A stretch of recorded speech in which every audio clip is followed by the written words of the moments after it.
Here we are in Bangkok, Thailand at the 747 Cafe. And here we purchase our ticket, the 10th of July, 2022. And there we're getting ready to board the aircraft. And here it is. The 747 makes a very nice, large cafe. And part of your ticket price of 120 baht or $4 includes a drink. But there's all kinds of pastries and desserts, all kinds of drinks. They're available in the cafe. And like that wing table, isn't that nice? And one thing that's beautiful about this 747, especially your engineer types and pilots, is you can literally see the structure very clearly inside the plane. You can see how it's riveted and bolted together. Okay, here we are looking at the cockpit of a 747. This is actually a decommissioned airplane. There's actually a cafe, and it's the whole airplane, of course minus the engines and the equipment, but the basic airframe is all here. It's quite fascinating, quite interesting.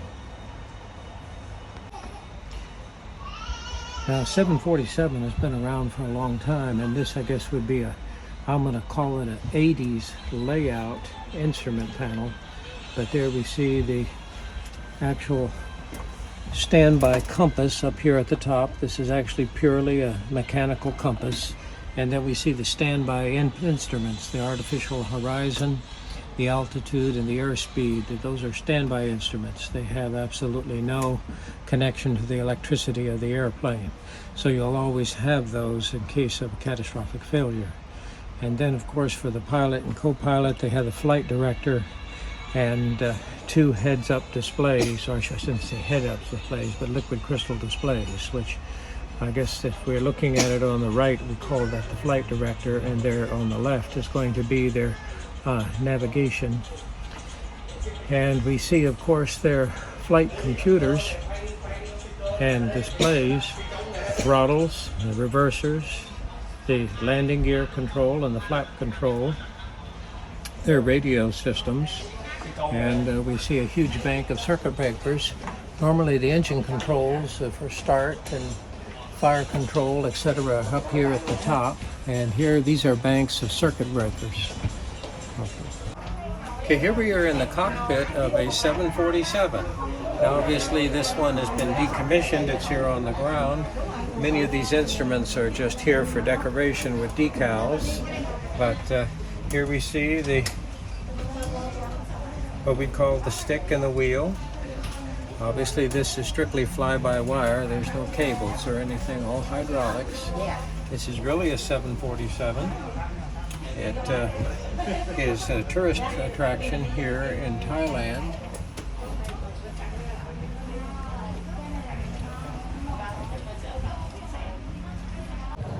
Here we're looking down the fuselage of our 747. We could actually see the tail screw-type hydraulic mechanism that would control the trim of the tail. So it's actually moving the whole tail assembly up and down. Okay, here we're on the outside of the 747, and here we can see the techniques that they were using for manufacturing the airplane. This is the aluminum skin. These are actually blind rivets. So this is the actual head of the rivet, and we see the other end here on the inside. Now I got to be a little careful what I say, because I believe what these are actually bolts. This is actually a flat pancake head. There's actually an Allen key that's actually in the bolt itself, and then the nut is going to be a 12-point nut that is going to then thread onto the bolts. So these are actually bolts. These are bolts going around the window, and the reason why this need to be extremely strong. This is a frame around the window. Now as we move up, a lot of these are actually blind rivets. So here we go. This plane was built in 1981. Okay, here we see the inside of the door, and here's their infamous blind rivet.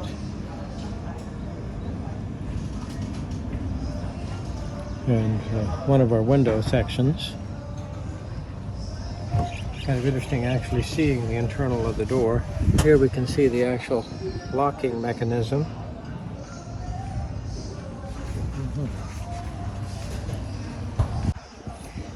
Now, when you look at the design of this aircraft door, the door is actually larger than the door frame. So when the door is closed, what happens is the pressure inside the plane is actually forcing the door against its stops. And here we see them.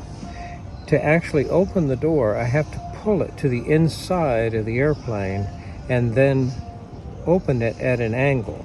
So what happens is if we look at the top of the door and the bottom of the door, the actual height of the door will move through the opening, but the door itself is wider than the opening. It will only go through the opening at an angle. Okay, here we see a pair of pitot tubes, and they're purely mechanical. What they're doing is the convergent duct, I should say divergent duct, is exchanging velocity for pressure, and the pressure is an indication of forward velocity. Now obviously the maximum pressure, maximum efficiency, and the maximum speed is going to be indicated when it's exactly there in line with the airflow. So the airflow is right there coming straight in.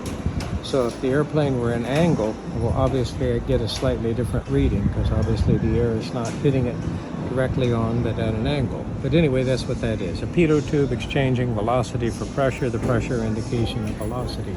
I have two of them right there, one on top of the other. The little sock is supposed to be a remove before flight, but I'm sure I have a pair on the other side too.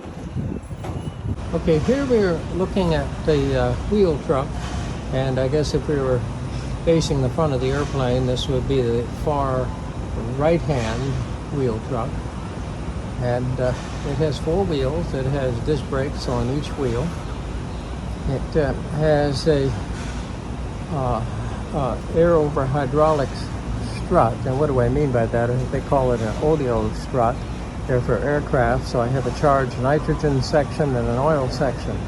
So there, as the plane lands, the initial force of impact is partially dissipated by the compressing of the nitrogen and the damping of the oil.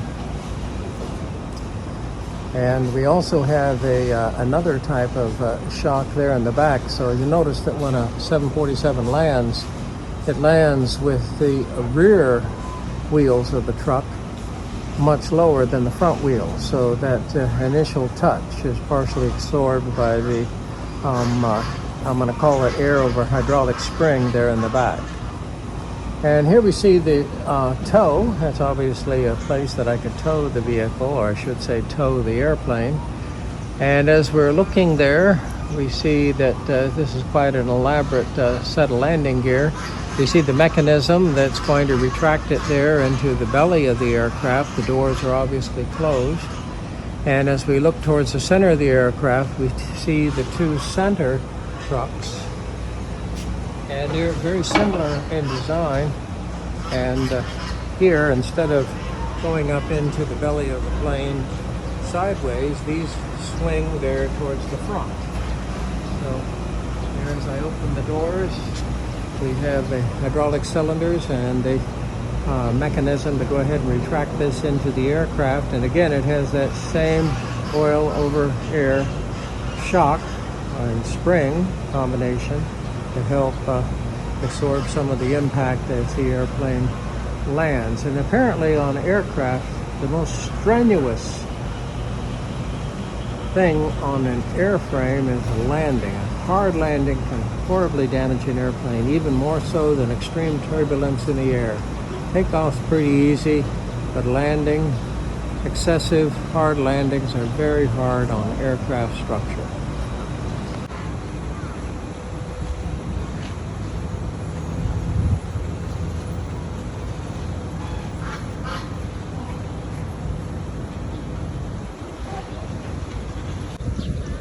Okay, as we take a look at the 747 here on the ground as a cafe, it just doesn't really look that big. Of course, as an airplane, it was one of the largest commercial airplanes. They're Boeing's, I guess, pride and joy, developed in the late 60s, and was kind of, how should I say it, queen of the air all through the 70s, 80s, 90s, and into the 2000s.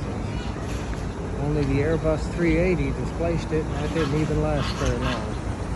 But here it is. It just doesn't seem that big sitting here. There's a cargo door, and that's a smaller, probably access door for equipment. The main cargo door is there to the right of it.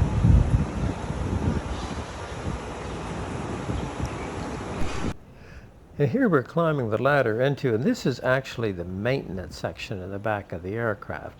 So I can see where the APU is housed, and also the mechanism for controlling the trim on the tail. Okay, here we go. This is one of the infamous canals of Bangkok. We're out towards the airport, but as we look, this is actually gray water. It's a combination of rainwater and the sanitary sewer from the buildings and the homes. So it has a little bit of a smell. During the dry season, it has a tendency to get more and more gray and more smelly, and during the monsoon, it has a tendency to get towards clear. And as we're panning across, you can see how close the level of the canal is to the level of the land. So, truly, Bangkok is the Venice of Asia. So here we see our 747. And without in the open like this, it doesn't seem really that big. But it was one of the largest aircraft built in the late 60s. And when do you get the opportunity to swing on a swing hanging from the wing of a 747? Quite an experience. There we go, back and forth, back and forth. Okay, here we are. We're looking at our 747, and it just doesn't seem to be that big. As you can see, they've actually removed the engines from the nacelles. But here we see it. Now, I believe this airplane is a 1981 vintage. I see a date code of 81 on some of the panels on the inside.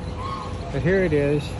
Obviously, all of the engines, electronics have been removed from the airplane. The basic shell of the airplane is all here. And they have lots of spare tires. Yep, there's a big pile of used aircraft tires. They're over there behind the airplane. And the actual wheels of the airplane are actually supported by steel structures. So there's really no force bearing down on the actual aircraft wheels. As we can see, we have actually 5 sets of landing gear on the 747. 4 in the back, 1 in the front, and also the one in the front does not have brakes. It has steering but no brakes. The ones in the back, of course, obviously have disc brakes on every wheel. And of course, there are 4 wheels to a truck, and there are 4 trucks. Okay, here we go. These geese are really talking to us here. They think I'm going to give them something. Don't have anything there. No, but they sure have a lot to say.